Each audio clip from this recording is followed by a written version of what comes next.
So I recently started reading a little bit more about Teddy Roosevelt, right? So former president, that's the Teddy Roosevelt I'm talking about. It's just like, this guy had an incredible life. If you've ever read anything or studied anything about Teddy Roosevelt and his life, he started out his life, as a kid, by all accounts, he was a really sick kid, he was a really weak kid, he was a really scared kid. He just was afraid of everything. And he talks about this. He's like, I was scared of my own shadow, that I would not do, and also he was incapable of doing almost anything physical. And so as like an elementary school age kid, he just decided, I don't want to live like this. Like I found I'm weak and I don't want to be weak anymore. So if I'm going to train my body. And so he started doing this. He's like, I'm sick and I don't want to be sick anymore. So if something like people say, well, that's going to make you sick, I'm just going to do it anyways to see how bad could it be anyways. He said, I'm afraid and I don't want to be afraid anymore. So if something scared him, he decided that I'm going to do that thing. And because he just lived this life like this, he just ended up living this incredible life. Not only his body, right? He also trained his mind. The story is that he would read a book a day before breakfast, and then 3 books throughout the rest of the day, even while he was president of the United States. He, couple things, that just blows my mind. I'm like, what kind of books? Like comic books? Because I can do that. I can do that for sure. I've done that. But as he became a man, he joined the military, and one of the things he did, he was part of the Rough Riders, right? So in Cuba, he led the charge in the Battle of San Juan Hill, like basically almost single-handedly turning the tide of the entire war. He was awarded the Congressional Medal of Honor after he died. Like, no one gets that. Imagine awarding a president of the United States the Congressional Medal of Honor. That's the kind of bravery this man had. He did more to establish national parks in our country, to preserve land so that we could, have the parks. At one point, there's one story about him that he went to a rally in Milwaukee and he got shot, which makes sense to all of us who know about like the dangers of Milwaukee. He's about to give his, Wisconsinites, you guys, you can't trust them. Roosevelt knew that. He went up to give a speech. He gets shot on his way to give the speech. It penetrated like the copy of the speech and lodged into his ribs. He gave the speech, 90 minutes, with his bullet lodged in his rib cage. When he got done, he said, okay, now you can take me to the hospital. And he actually ended up living with that bullet in his rib cage until the day he died, years and years and years later. All these accomplishments, he was the youngest person ever, even including up to today, ever sworn into office. 42 years old when he became president of the United States. So one of these things, last one, he was awarded the Nobel Peace Prize. So, when you hear all these things, this incredible life, this incredible human being, one of the things that almost always comes up is like, well, he has to be the best then, right? I don't know if you ever talk about like your favorites, like when it comes to like presidents, like, well, yeah, clearly Roosevelt was the best. Or, but no, Lincoln was the best. No, Washington was the best. You have all these people that at some point we want to, no matter what they did, we want to like kind of rank them. And to realize that we could rank them and it doesn't take anything away from them. But once you start ranking, it actually starts stealing. What I mean by that is, Roosevelt knew this. Like he knew that no matter what he did, there was always a potential thief. That no matter what he did, no matter what he accomplished, no matter what he did with his life, whether going from a sickly child to a strong man, from someone who didn't know much to someone who was incredibly intelligent, to someone who was afraid of stuff, to someone who was unafraid of things, no matter what he did, there was always going to be a thief that was lurking around the corner, and that thief could steal every ounce of joy from his accomplishments, from his life. That thief could rob him of the pleasure that he took in actually living a really great life. And that thief is the same thief that every single one of us, we face every single day. Roosevelt said it like this. He named it. He said that thief is comparison. Roosevelt said, comparison is the thief of joy. Because you can think about someone like him who could do all these incredible things, but then someone starts to compare, or even he starts to compare, and all those things that he did that were excellent all of a sudden become less excellent because comparison ends up being the thief of joy. And this is true for us as Christians too, as followers of Christ. Jesus has so many promises that we get as his disciples.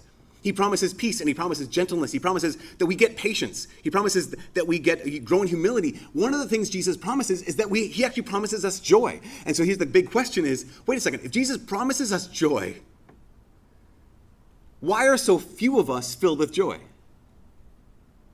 Like, I don't know if you've ever thought about that. Jesus promises his disciples that you'll have my joy in you. It will be complete. If Jesus promises that, why do so few of us actually experience an abundance of joy? Well, because there's things that steal joy. Things like sin, obviously. Anxiety steals joy. A living off purpose steals joy. But I think that almost nothing steals joy more than what Teddy Roosevelt described. I think it's absolutely impossible to live a life of joy if we allow comparison into our hearts. And this actually is in the gospel today. I don't know if you caught this. The two people go up to pray, the Pharisee and the tax collector. And what is the Pharisee's entire prayer based off of? It's completely based off of comparison. And this is why this is so serious. Because not only is comparison the thief of joy, what does Jesus say about the one who prayed based off of comparison? He didn't just lose joy. Jesus said one went home justified, the other went home not justified, which means that actually the price of comparison is not merely losing joy. It could even mean losing your soul. And so what we're going to do is we're going to start a new series today. Because I think this is so serious, and I think this is in so many of our hearts, this spirit of comparison, that's what we're launching today. For the next 4 weeks, we're going to talk about this. But it's not going to be just like comparison, compara, S-O-N. We're clever here, so it's CompariSIN. Get it? I came up with that on my own so many months ago, you guys. I was so excited. I wrote it down 5 times. I'm like, this is the best. I'm so clever. But so this series on comparison, because it doesn't just rob us of joy, it could rob us of our very lives. So what is comparison? Well, here's a quick thing. It can be tricky sometimes to define comparison because some of us act as if avoiding comparison would be the same thing as avoiding greatness. That some of us are like, actually, the only reason I'm at the place I'm at right now in my life, like I've accomplished great things, is because of comparison. Because I don't know if you know this about me, Father, but I'm kind of a competitive person. I don't know if you know this about me. I'm a very competitive person. But I'm saying giving up comparison is not the same thing as giving up a desire for greatness. That's not the same thing at all. And comparison also, I'm not saying that all comparisons are bad. That's coming up in about 3 weeks. There are some comparisons that are very, very good for us. In fact, some of you know the developmental psychologist Erik Erikson. Erik Erikson had this theory that we can actually only know ourselves by comparing ourselves to the people around us. We can actually only know ourselves by being in relationship to the people around us, where we meet people like, oh yeah, I'm kind of like that. I can see something in you that's in myself. Or I'm not like you. I can see something in you that I don't share. And we actually come to a degree of self-knowledge. We come to understand who we are by healthy comparison. We find out where we're standing. I mean, think of it like a map, right? You can only find your place on a map by comparing the map to your surroundings. So not all comparisons are bad. We can find ourselves in relationship. But this is the thing, is the cost of community, that cost of relationship, the cost of community always runs the risk of comparison. That if we're going to be in community, if we're going to be in a relationship, it always runs the risk of comparison. Say, okay, so what is comparison? Here's the thing. What is comparison? My pal C.S. Lewis says it like this. When he's talking about pride, but it's the same thing. Lewis says pride or comparison is not taking joy, not taking pleasure in being smart. Sometimes people think that's what pride is. That's what comparison is, like just taking joy in being smart, taking pride in being beautiful. Lewis says pride or comparison is not taking joy in being funny. It's not taking joy in being loved by people. That's all good, and those are all good things. To be smart, to be beautiful, to be funny, to be loved. Those are all good things. None of those things are pride. He says pride is taking joy in being smarter than someone else. Like, I'm not just happy because I'm smart. I'm happy because I'm smarter than you. It's taking joy in being funnier than someone else. It's taking joy in being more beautiful than someone else. It's taking joy in being more loved than someone else. Lewis says pride or comparison is essentially competitive. And so we recognize that comparison will always have, at the very heart of it, is going to be fear. At the heart of this bad kind of comparison is always going to be fear. And it's the fear that I might find someone who has more of this than I do. I might find someone who is more of this than I am. And that fear is your more automatically means my less. But imagine this, to live with that, to live like that, means that every person I meet is a potential threat.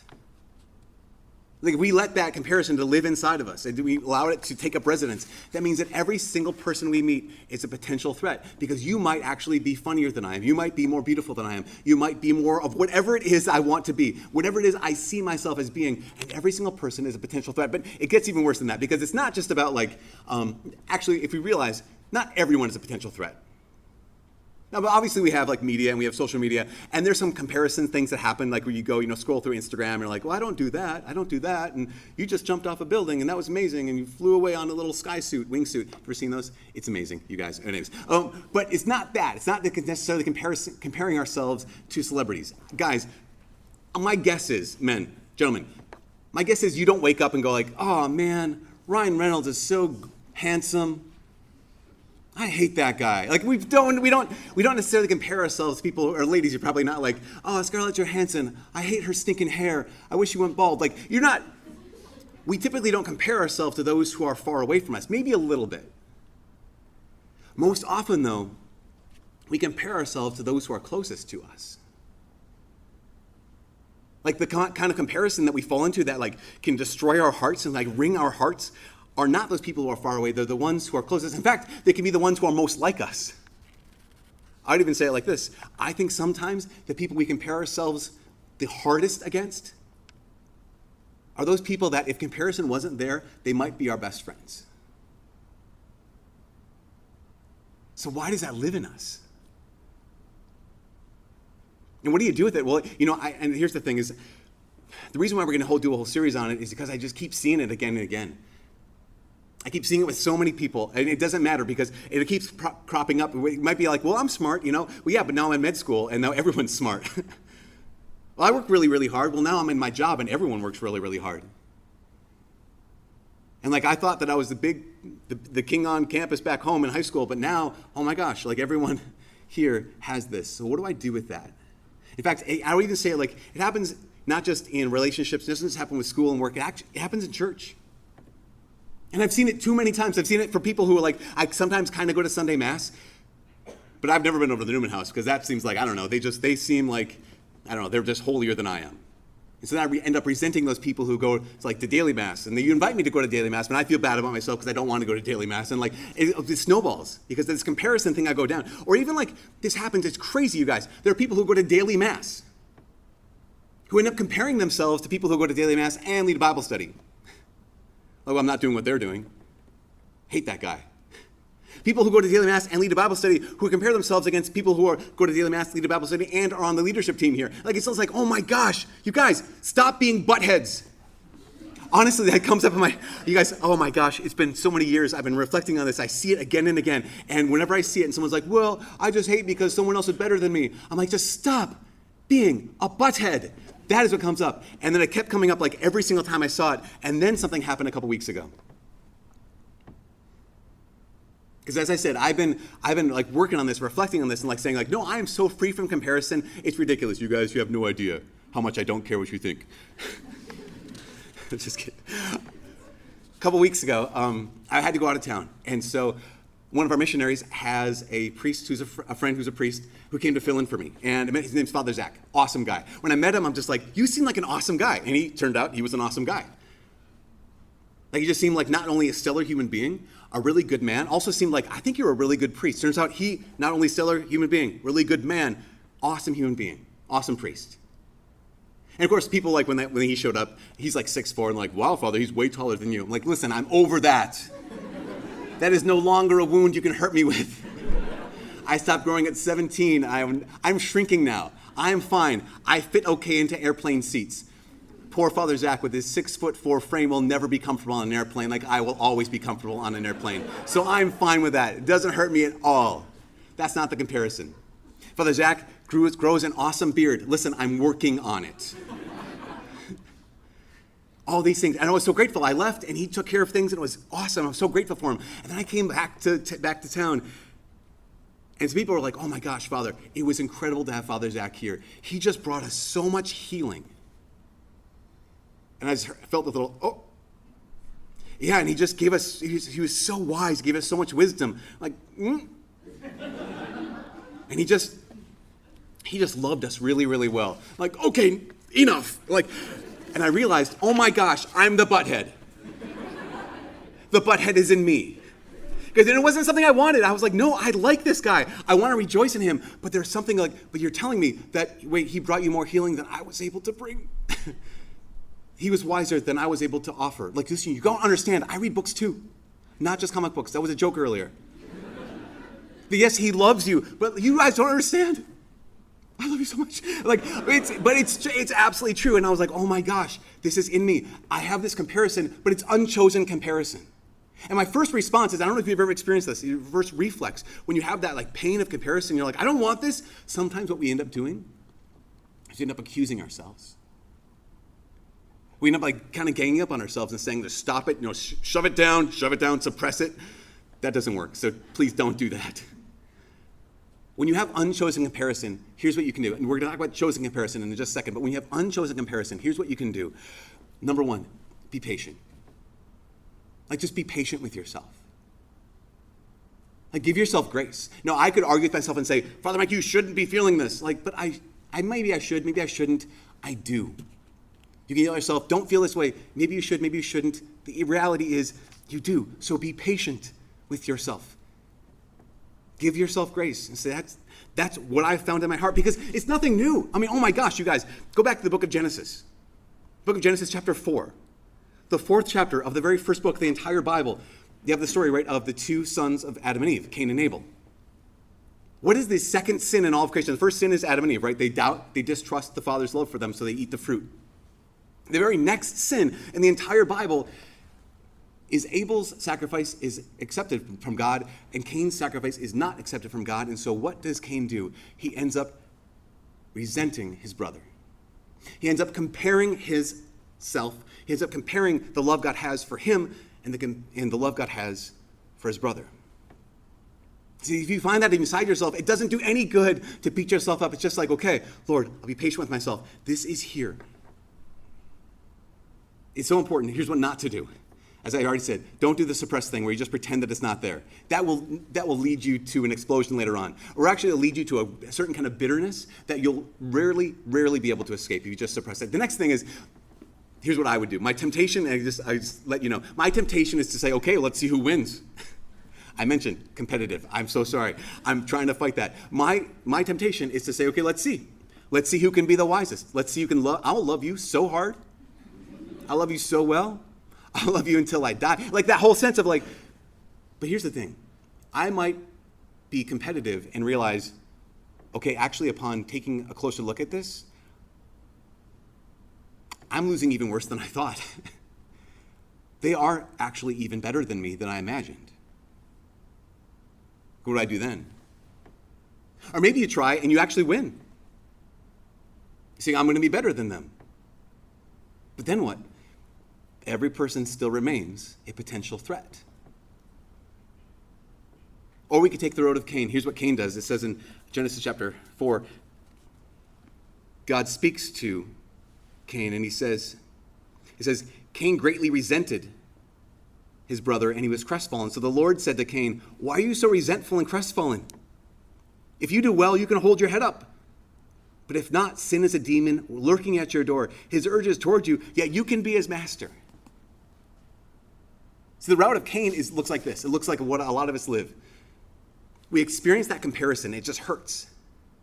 So the next step is aversion or like avoidance. Maybe you've done this before. There was someone that you compared yourself to and you came up short. And so instead of like engaging them, you just stayed away from them. Maybe they're a roommate. Maybe it's someone in your class. And you just like stop looking at them, stop making eye contact, just kind of avoided them. You ever have this situation where you were friends with one person and you're friends with another person and you introduced the two of them and then all of a sudden they became better friends with each other than they are with you? And we end up realizing, wait a second, I'm on the outside of this. And so what that comparison is, I'm going to avoid. But then avoidance or aversion leads to this next thing, which is resentment. And resentment is just the craziest thing. Resentment is Here's what resentment is. It's so silly. It's so foolish. Resentment is blaming someone for being themselves. Here's the person who works really hard and does really well, and you're mad at them because they worked hard and did really well. See, none of us want to be that resentful person, right? Like, would it make you, this is the crazy, you can ask yourself, would it make me happier if they weren't as smart? No. Here's someone who is so good and they're so kind, and they actually do have really good advice, and they have such a big heart, and people go to them because they know that they listen. Do we actually want them to be less of a listener? Do I really want them to be less kind? Do I really want them? I resent this person because they're praying all the time, and I feel bad because I don't pray all the time. Honestly, do you want them to actually pray less? Would that make you happy? This person serves so much, and I feel badly because I don't serve as much as they do. Okay, honestly, answer this question. Would you be happy if they served less? I know this about you. The answer is no. You don't want them to be less. Because you realize that's foolishness when it comes to resentment. I'm blaming them for being themselves. It would not make me happy if their candle just shined a little less brightly. And that avoidance leads to resentment, and that resentment we see in Genesis chapter 4, it leads to hatred, it leads to ultimately to murder. But before murder, it leads to this thing called isolation. Because that's what comparison leads. If you've ever been the one who resented, if you've ever been the one who compared, you know that, like, oh my gosh, this person's getting pushed further and further away. But if you've ever been the one who's been compared with, you realize that it's such a lonely life. Nobody wins. It's one of the reasons why comparison doesn't just cost joy, it costs our soul, because nobody wins. Remember, the cost of community is the risk of comparison. And the result of comparison is the loss of community. I was trying to debate if I was going to share this. I'm just going to try it. So you might not know this. Gosh, it sounds weird when I say it like this. So I get a chance a lot of times to get invited out of the city of Duluth and to go different places to give talks and stuff, right? So all summer, that's what I do. I go to different conferences and during the school year sometimes too. And when I go to some of these places, there's oftentimes a lot of other priests around. And it's just really, it sounds silly, but it's really painful for me. Because, I'm sorry, I realize what I'm sounding like. I'm sounding like, you guys, people love me so much, it's so embarrassing. That's not what I'm saying. What I'm saying is I go to these places and I feel so alone because I'm looking at all these other priests and I'm seeing them look at me and I'm wondering, do they hate me?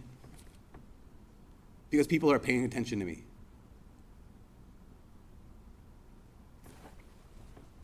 In our diocese, not everyone, a number of priests were like, hey, Father Mike, I was out in, wherever, and someone was like, oh, you're from Duluth, Father Mike Schmitz.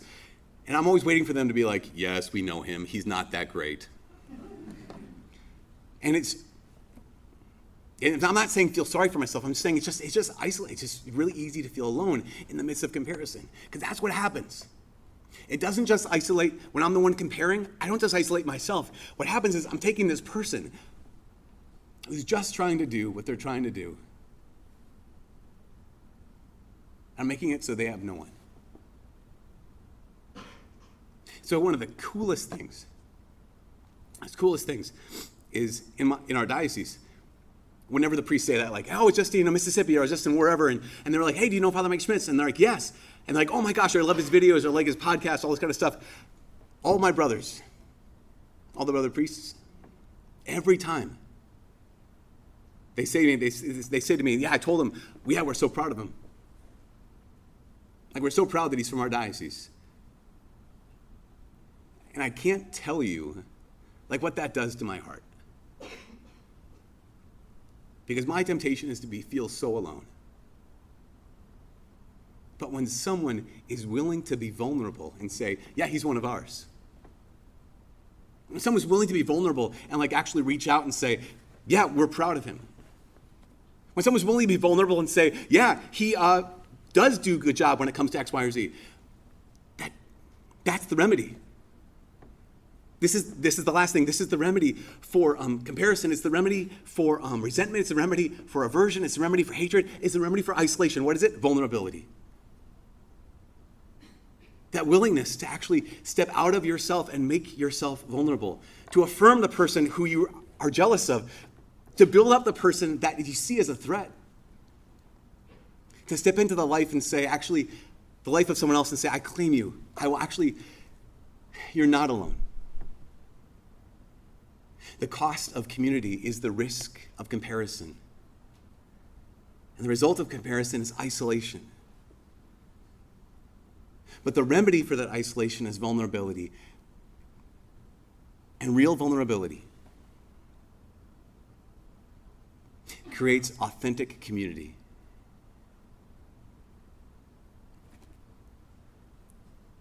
All of us have this comparison, this spirit of comparison in our hearts. And probably we can name some people that we've compared ourselves to in the last 24 hours. And they're probably really close to us right now. But to kill that comparison, I just invite us to take the next step. To be patient with ourselves. To refuse resentment. And to answer that temptation to isolation with vulnerability.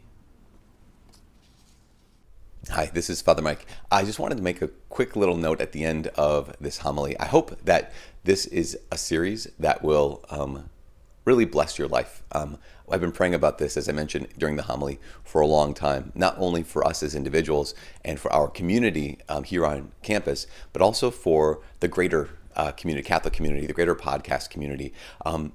And I just want to reach out and say thank you. It was kind of weird at the end of there where I was like, okay, sometimes I go to places where people know me or whatever. It's so interesting to say that to our students because for the most part, they have no idea that if I go somewhere, some people might know me. To them, I'm just their campus chaplain. I'm just their priest, which is a real gift. But it is a gift to be able to basically come into your life at least once a week on these podcasts. And I am incredibly grateful because I realize that this isn't about me. In fact, my mom, whenever I'm going to give a talk or go to help out in some way that involves me speaking, and I tell her I'm nervous, she always says, well, remember who the real star is. Yes, Mom, I get it. It's not about me. It's always about Jesus. And it's about the people that I get to talk to, the people I get to meet. And that's you.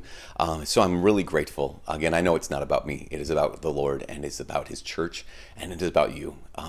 So thank you so much for reaching out and letting me know that these podcasts encourage you, that they help you.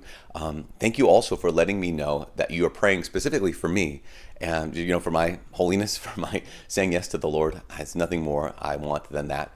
And also, there's so many people who reach out and tell me that they're praying for us here on campus. They're praying for this mission and this ministry, and I'm really grateful for that. I don't mean to overextend myself, but if I could ask for a favor, if you wouldn't mind, this upcoming November 14th, it's a Thursday, November 14th, Thursday, 2019, we have our annual Give to the Max Day. It's the one day a year that we ask those who have been helped by this ministry, or even those who maybe you haven't been helped by it, but you believe in it, to prayerfully consider not only praying for us, interceding on our behalf, but also financially supporting us.